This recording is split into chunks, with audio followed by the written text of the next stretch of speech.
हम यहाँ जनता के बीच में आवाम की आवाज़ उठाने, आवाम के मुद्दे उठाने और इस पवित्र सदन में गरिमा रूपी रखने के लिए आए हैं।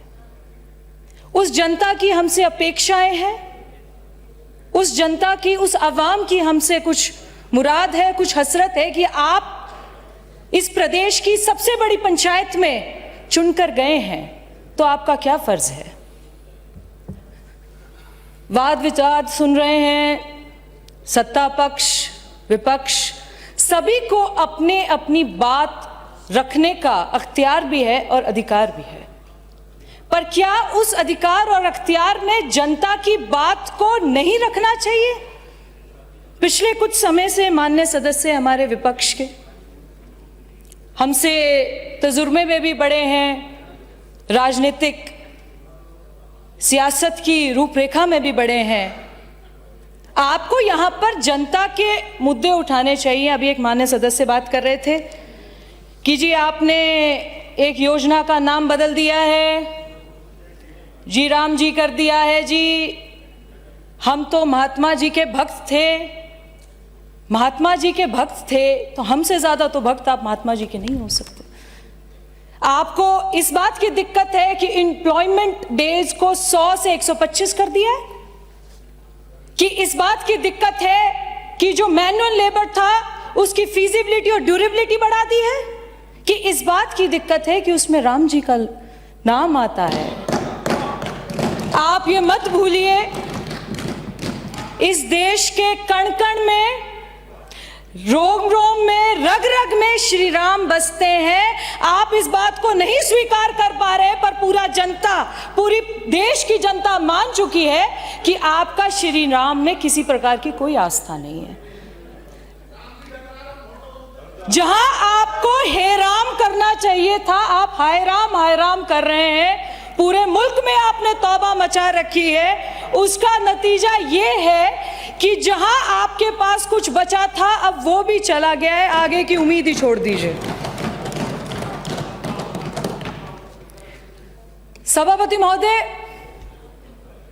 मैं महाराजा सूरजमल की वीरता को नमन करती हूं, शहीद हसन खां मेवाती को सलाम करती हूं, बाबा अंबेडकर साहब के संविधान को याद करती हूं, श्री कृष्ण की क्रीड़ा स्थली से आते हुए नमन करती हूं, रविदास महाराज के लफ्जों को याद करते हुए यहां एक बात बताना चाहती हूं। पिछले 5 दशक से 50 साल से दलित समाज, अनुसूचित जाति, मुस्लिम समुदाय आपका सबसे बड़ा वोट बैंक रहा है, जिसका नतीजा ये रहा कि आपने उन्हें पिछले 55 सालों के राज और सियासत में गरीबी रेखा से नीचे लाके छोड़ दिया।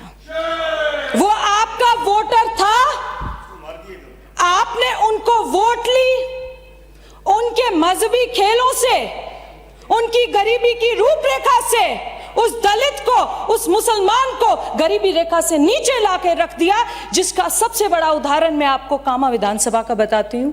मैं कामा विधानसभा से आती हूं। पूरे प्रदेश में सबसे ज्यादा अल्पसंख्यक अगर जाति कहीं रहती है तो वो कामा विधानसभा में है। आप उसका लिटरेसी रेट देखिए 52%। आप उसमें रोजगार देखिए नील। जिस विधानसभा में पिछले 70 सालों में एक बस स्टैंड नहीं बना, उस विधानसभा में आपने 50 साल राज किया है। मैं माननीय मुख्यमंत्री जी का इस सदन के माध्यम से बहुत बहुत धन्यवाद देना चाहती हूं, जिन्होंने सबसे पहले यह सोचा कि यातायात, अगर आपके पास एक विधानसभा में बस स्टैंड नहीं है तो आप किस बात पे कारीगर करेंगे। सबसे पहले वहां एक बस स्टैंड का निर्माण करने का सोचा।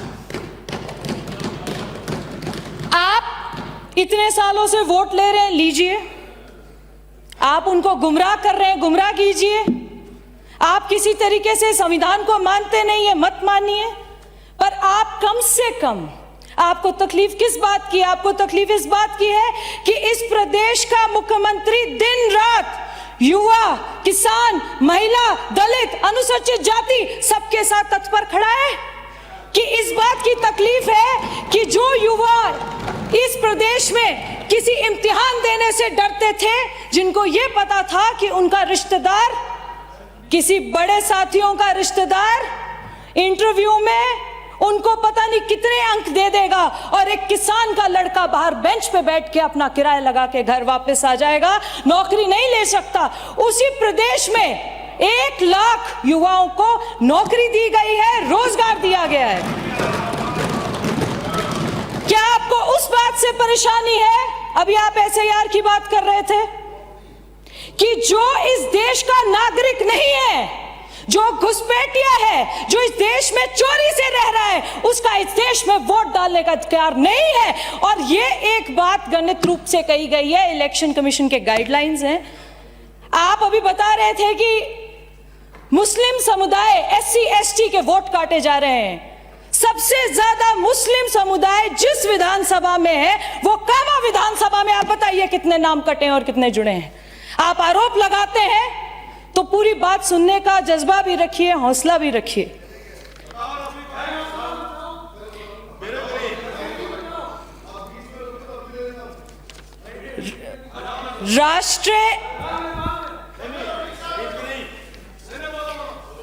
राष्ट्रीय शिक्षा नीति 2020 में लागू की गई।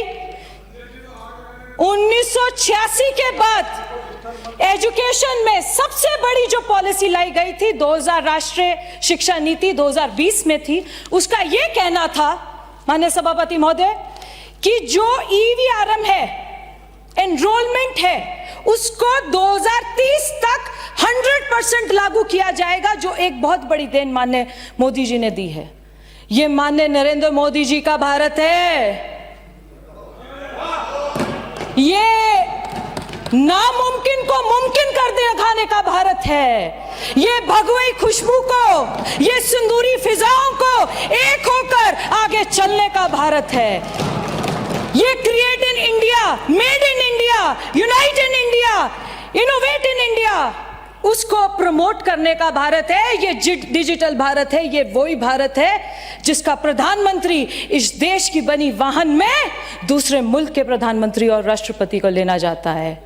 ये वो भारत है, ये वो सिंदूरी भारत है जहां पर हमें और आपको पता है कि एक साथ होकर किस तरीके से विकसित भारत 2047 का वो दृश्य देखना है जो इस देश का भविष्य, मुस्तकबिल युवा साथी देख रहे हैं। मुझे एक युवा होने के नाते बड़ी खुशी होती है ये समझते हुए कि जो 2026 का एक कैलेंडर है युवा नीति शिक्षा, उसके तहत उसको जारी कर दिया गया है, ताकि जो इस प्रदेश के युवा साथी हैं, जिस प्रकार के इम्तिहान में बैठना चाहते हैं, वो अपनी तैयारी को मुकम्मल करे, बैठे और एक पारदर्शिता, ट्रांसपेरेंसी, ड्यूरेबिलिटी के साथ उन एग्जाम्स में बैठे और आगे बढ़े और इस देश का, इस प्रदेश का मुस्तकबिल बने।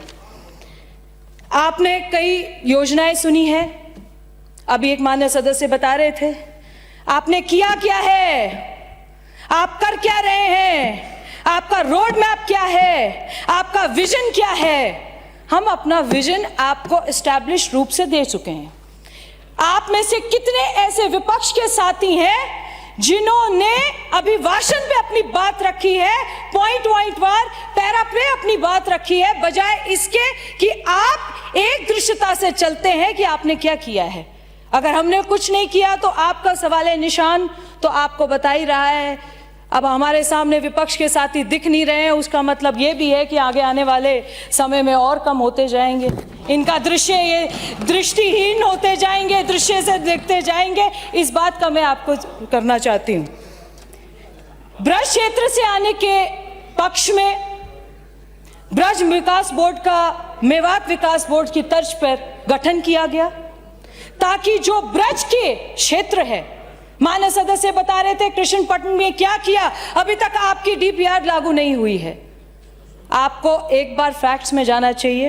हमारे माननीय हैं, हमारे सीनियर लीडर हैं कि उसका DPR भी बन चुकी है, उसको इस सेशन में लिया भी जा रहा है, उस पर काम चल रहा है।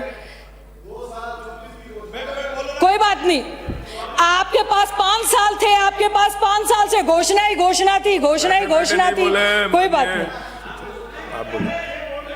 बीच में नहीं बोले कोई भी। सबसे बड़े मुद्दे, आपने उड़ता पंजाब के तर्ज पर उड़ता राजस्थान का एक उदाहरण दिया, जहां युवाओं का नशे के उसमें डाल दिया। ये सरकार माननीय मुख्यमंत्री जी का विजन है कि एक एक नशे पर कंट्रोल करने का सोचा गया है। साइबर फ्रॉड, मैं आपके सामने कुछ यहां पर केसेस रखना चाहती हूं।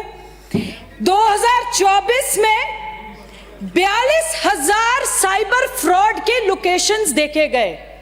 2024 में 42,000, जो घटकर 2025 में 12,000 लोकेशंस पे आ गए हैं, जिसमें 332 एफआईआर दर्ज की गई है और 2,235 लोगों को साइबर फ्रॉड में गिरफ्तार किया गया है।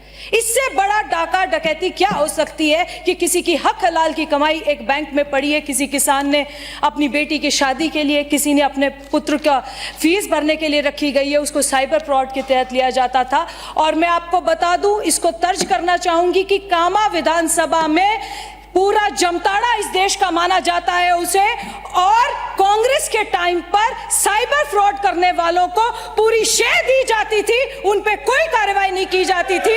ये 2235 गिरफ्तारियां इस बात का सबूत देती है कि जब इस सरकार ने सोच लिया तो साइबर फ्रॉड पर पूरी शिकंजा डाला है।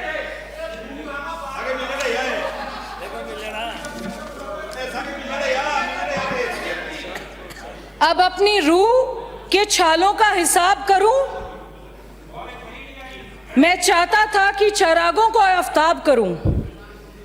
बूतों से मुझको इजाजत अगर कभी मिल जाए तो शहर भर के खुदाओं को बेनकाब करूं। मेरे चारों तरफ गूंगे बहरों की भीड़ है, किसे खतीब बनाऊं और किसे खिताब करूं। मैं करवटों के नए जायके लिखूं, शब भर ये इश्क है तो कहां जिंदगी अजाब करूं। मैं अपने इन्हीं बातों से विपक्ष को कम उम्र में आते हुए और कम तजुर्बे के साथ सिर्फ इतना ही कहना चाहूंगी कि आपका और हमारा काम है यहां पर जनता के मुद्दे उठाना, जनता के बीच में जाना, जनता की आवाम की बात को रखना, मजबूती से उनके मुद्दों को उठाना। बाद में पढ़ना। रफीक साहब बोलिए। मैं यही एक निवेदन करना चाहूंगी, मैं माननीय मुख्यमंत्री जी को, जो निरंतर जनता के बीच में रह रहे हैं, संपर्क कर रहे हैं।